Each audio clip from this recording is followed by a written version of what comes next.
Ymedia Group, the fastest growing media group in North America. Hello and welcome to Ymedia Newsroom. I'm Ramona Singh, and here are the latest when it comes to business news. Well, we know that the auto industry has been severely hit since President Trump took office last year, and when talks of tariffs and not just that, but President Trump essentially, his whole thing when it came to electrical vehicles and saying, drill, baby, drill, in terms of having gas consuming vehicles and not so much the electrical vehicles. And so that essentially set back a lot of the trajectory of what was already in play when it came to electric vehicles, not for when it comes to Tesla, that has its own ambitions, which I will cover. But when it comes to news for Canadian EV plan, essentially now Honda is reportedly halting its plans for the massive $15 billion EV production project here in Ontario, essentially dealing a massive blow to Canada's electrical vehicle strategy and manufacturing ambitions that was set in place. If you recall, this project was first announced in April 2024, so not that long ago, 2 years ago, and it was expected to become one of the largest EV investments in Canadian history, centered around new battery plants, expanded vehicle productions in Alliston, Ontario.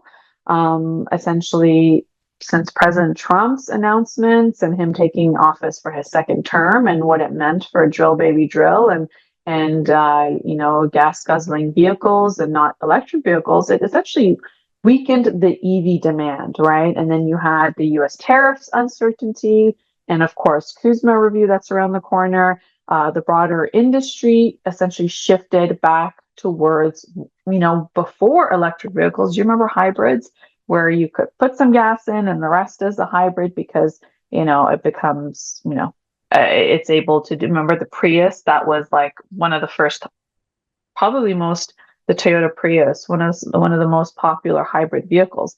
So now these auto manufacturers essentially said, okay, well, if the electrical vehicle demand isn't there and it's weakened because of laws, because laws create it, right? In terms of public demand as well, because you also have to invest in the infrastructure to be able to support electrical vehicles. Like I've driven from Toronto to Los Angeles. I've driven through Central America, and then I drove from British Columbia to Toronto and all the way to Quebec City. And I promised you, if I had an electrical vehicle, then I would have to figure out what to do in terms of how many miles or how many kilometers I could go. And, and that's in those situations, you're very grateful of having, a gas car, right? But EVs are great for in-city, right? Because inside of certain cities, they have EV stations and the support of that. So that's the case. So now, because of the weakened demands, of course, the U.S. tariffs, the uncertainty, the broader industry shifted back to hybrids and essentially forced automakers to rethink what is this aggressive electrical vehicle expansion plans. And now Honda is backing out on it. So the original investment was $15 billion Canadian, which is 11 billion USD for EV hub in Ontario, Alliston, Ontario. And the planned production was up to 240,000 EVs annually by 2028. So can you imagine, like it feels like halfway through 2026. So imagine like almost 250,000 EVs annually by 2028. So those were great numbers. Battery capacity of 36 gigawatts per hour annually. And then when it came to job impacts, well, those numbers, right, was retaining the 4,200 existing jobs and adding another 1,000 new jobs. The government support that was stepped up by Ottawa and Ontario at the time, we have a picture, if you recall, it was under Prime Minister Justin Trudeau and Premier Doug Ford. They did this massive announcement, and the investment was roughly $5 billion. There you go.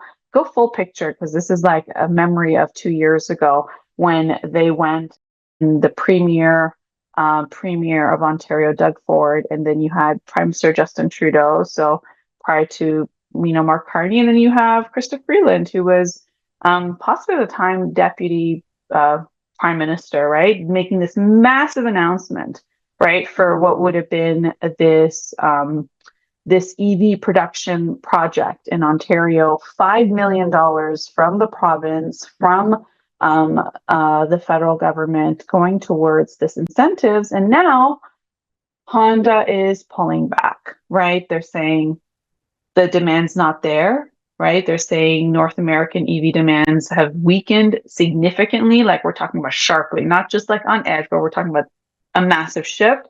Consumers are shifting back towards what would be a hybrid, right? Hybrids are low-cost vehicles, right? When you think of the Prius, right? It's low gas consumption, and then especially with these gas prices, but then you have the hybrid aspect of it, that it would be able to stretch it out longer.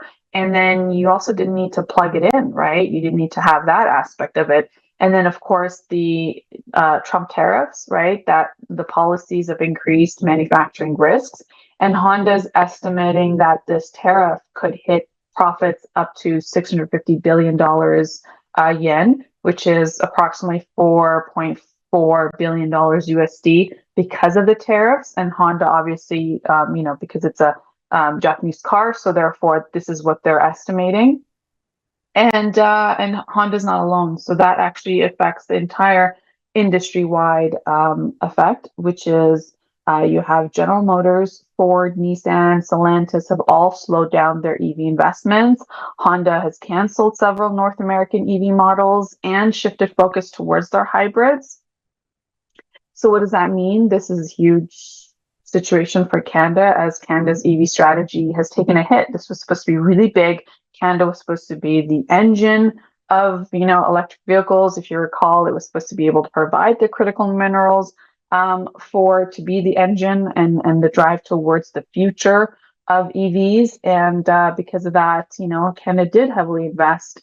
And when it came to the North American EV manufacturing hub, battery supply chain leaders, and those were all taxpayer dollars that went, and things change. As you can see, elections change, politicians change, and the narrative changes in terms of, but I think this war that we're seeing take place in the Middle East with Iran, and that's affected gas prices, I think we're going to start rethinking in terms of our reliance on oil. I think that's going to be definitely top of mind, which is why, I'm going to talk about this next thing. But in terms of the investments, you had government pledges in billions in subsidies, such as tax credits, direct support, infrastructure incentives.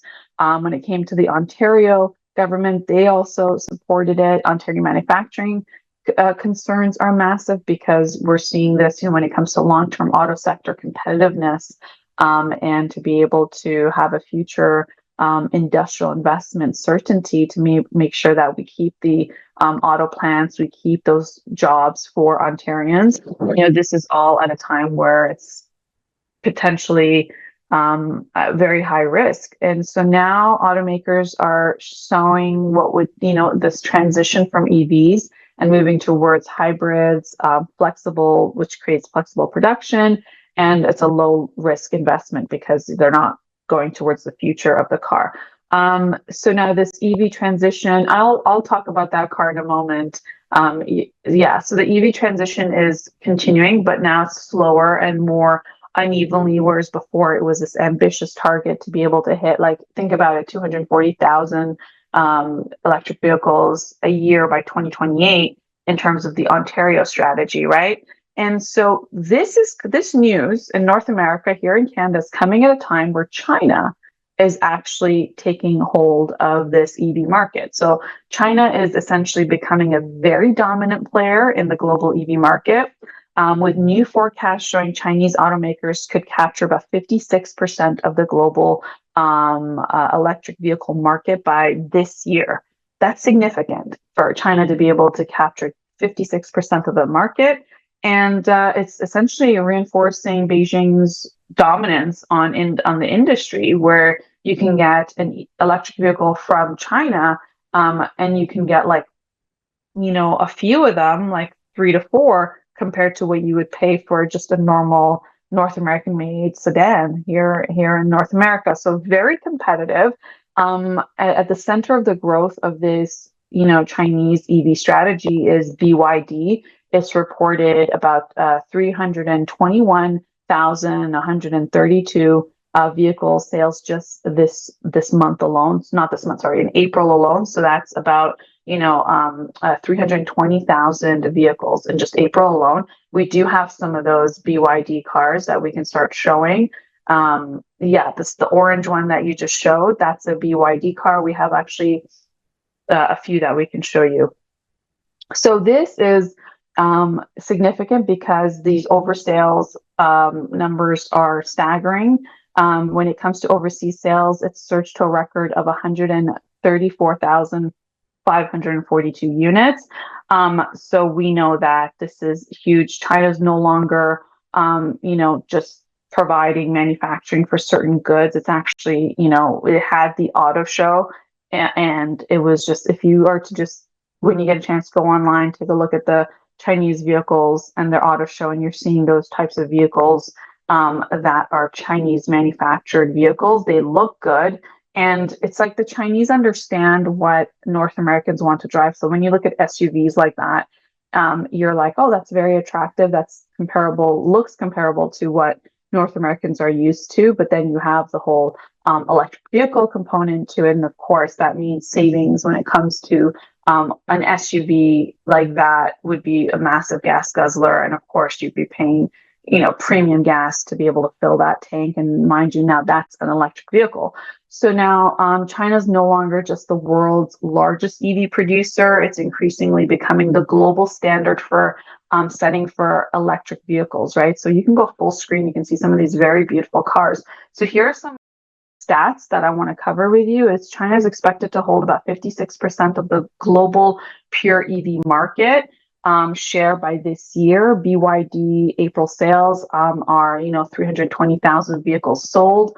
Overseas, BYD sales are 134,000 vehicles.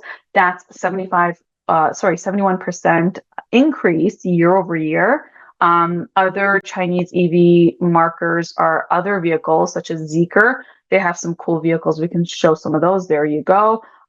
Delivery so far has been 31,787, so roughly about 32,000. Then you have Xpeng, and that they have about 31,000 vehicles there. So this is Chinese automakers. They're building their cars faster. Their vehicles are built faster. They're producing cheaper batteries and scaled production aggressively. This has been backed by their government backing of years of subsidies, tax incentives, industry policy. It's really helped China dominate the EV supply chain. And you have Chinese vehicle firms that are rapidly expanding into Europe, Southeast Asia, Middle East, Latin America. We know that BYD is coming here to Canada. 20 different dealerships are going to be opened across Canada. And this is part of the deal with the Prime Minister that went over to China to be able to do this, which President Trump reacted strongly to, because if those vehicles enter the American market through Canada, you can see the massive competition that that's going to be there. And this is fierce competition inside China as well when it comes to consumption of these, because there's brutal price wars and shrinking margins and slowing profits, because you can see, like, I'm just showing you 3 different vehicle brands. There's so many more in the Chinese market. So there's the domestic supply that's peaking, and then of course there is the overseas electric vehicles that are expanding in the marketplace. So massive time for Chinese automakers at a sad time when we hear about how Honda is rolling back on what Ontario's strategy is. So that means the Prime Minister has his job cut out for him to be able to diversify Canada and make it a leader in specific industries that we're seeing China make themselves a leader by taking 56% of the market share when it comes to electric vehicles. And that's just this year, and that's growing because this is a rapid thing. So when we say, when you hear who won the war, you can say that even though China has not been involved in the war that's been taking place between US, Israel, and Iran, China has been doing quite well when it comes to this specific sector as well. That's all the time we have for Ymedia Newsroom. I'm Ramona Singh. Until tomorrow, take care and be well.